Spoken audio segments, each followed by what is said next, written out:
Think about the last meal you ate that wasn't prepared in your own kitchen. Maybe you ordered dinner after work. Maybe you ate a snack at the office canteen. Stopped at a cafe, packed takeaway from the neighborhood dhaba, or went back to a restaurant your family has trusted for years. Your decision was probably based on a few factors. Did the place look clean? Were the reviews decent? Did the food smell right? If it came in a packet, was it within the expiry date? But there is a much longer list of things you could not possibly check. You do not know what happened to the ingredients before they reached the kitchen. Whether the water used in the preparation was safe, whether optimal storage temperatures were maintained throughout, or whether the kitchen followed the same standards at midnight that it did when an inspector happened to visit at noon. We eat food we haven't prepared without questioning it much because a modern food economy runs on trust. Most of us cannot personally verify the systems behind every meal, but we do know that there is a heavy price to pay if we accidentally consume food that has gone bad. This makes food safety an unusual public health problem because the risks are often invisible until something goes wrong. Welcome to another episode of One Big Bite, where we explore the critical topics shaping India's future. I'm your host, Ananya. In 2024-25, Indian authorities analyzed more than 1.7 lakh food samples collected as part of enforcement activity. Over 34,000 did not conform to prescribed standards, and nearly 8,000 were classified as unsafe. This doesn't necessarily mean that 1 in 5 things on an Indian plate is unfit for consumption. Enforcement samples don't paint the full picture, but they do show that the problem is real. Globally, the World Health Organization estimates that unsafe food makes hundreds of millions of people sick every year. In India, that number is much harder to pin down because surveillance and reporting do not capture many cases. Think about what happens when you have what we casually call food poisoning. You feel sick after a meal, spend an unpleasant day or two recovering, do a little analysis, and figure it must have been because of something you ate, and you move on.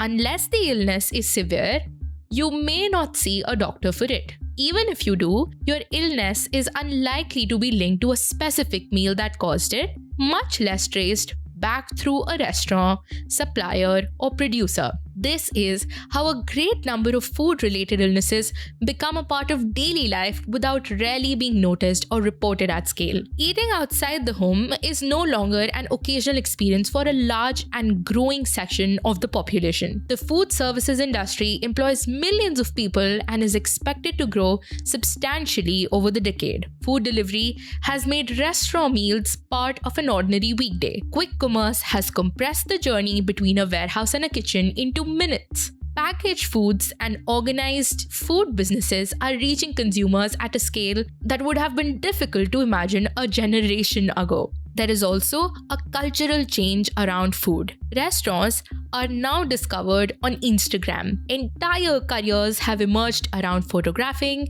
reviewing, and sharing what we eat. A small outlet can suddenly attract hundreds of consumers because one video travels widely online. All of this is good evidence of a richer and more connected consumer economy. Food is moving further through more hands and often faster. This means the risks are also higher. A kitchen that once served 50 people may now serve hundreds. A supplier can send the same ingredient into multiple outlets across a city. A product made in one facility can travel through long distribution networks before anyone notices the problem. So we need to think beyond how specific restaurants and kitchens prepare their food and examine whether the food safety system of India is equipped to regulate its growing food economy. This question is being hotly debated in Maharashtra after the State Food and Drug Administration stepped up inspections under Commissioner Tukaram Munde. Social media and the news has been abuzz with names and alleged evidence of hygiene and compliance failures in prominent establishments, many of which had their licenses suspended. The surprise that people have felt about their favorite places falling short highlights the fallacy behind the assumptions we tend to make. If a place has existed for decades, if everyone we know eats there, if it has thousands of positive reviews, it feels safe. But heritage itself starts to become evidence. We tend to substitute reputation for verification. Except food safety does not work like that. A restaurant's reputation tells you whether people enjoy going there. It tells you very little about whether refrigeration was maintained properly last Tuesday or whether a particular supplier has repeatedly caused problems. This is also why periodic crackdowns cannot be the answer.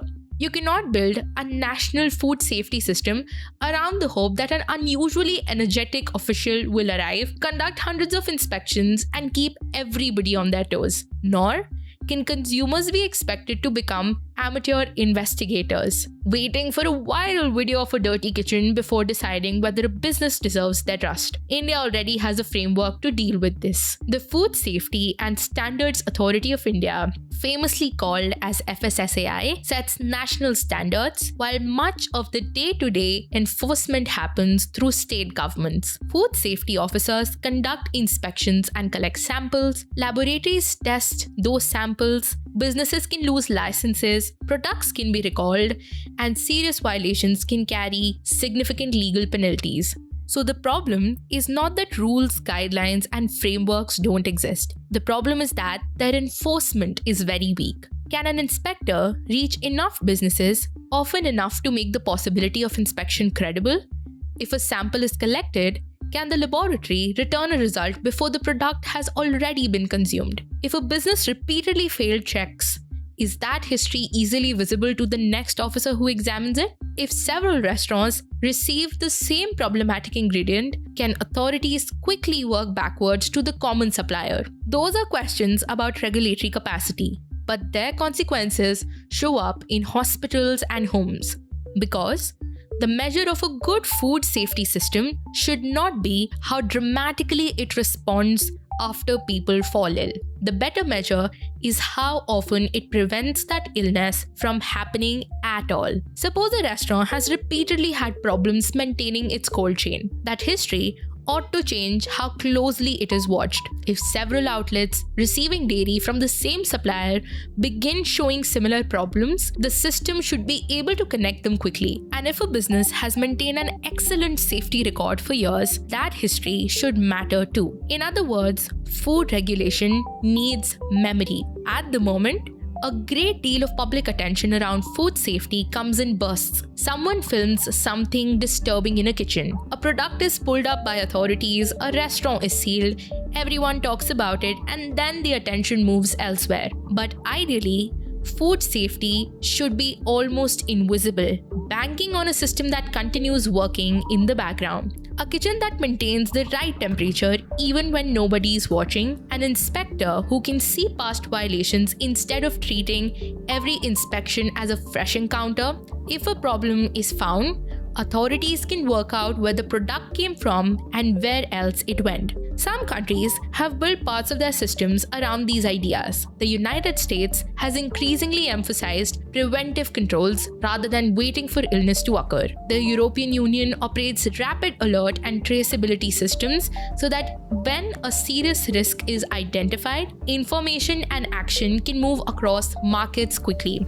Singapore has been moving towards making a food establishment's compliance history more visible. This has been done so that a business's record does not disappear after each inspection. India cannot simply transplant any of these systems. Its food economy is far larger, more varied, and contains an enormous informal sector. But the principle matters. A growing food economy for a growing population requires a robust food safety system. This isn't just a question that impacts the food industry, it is also a public health question.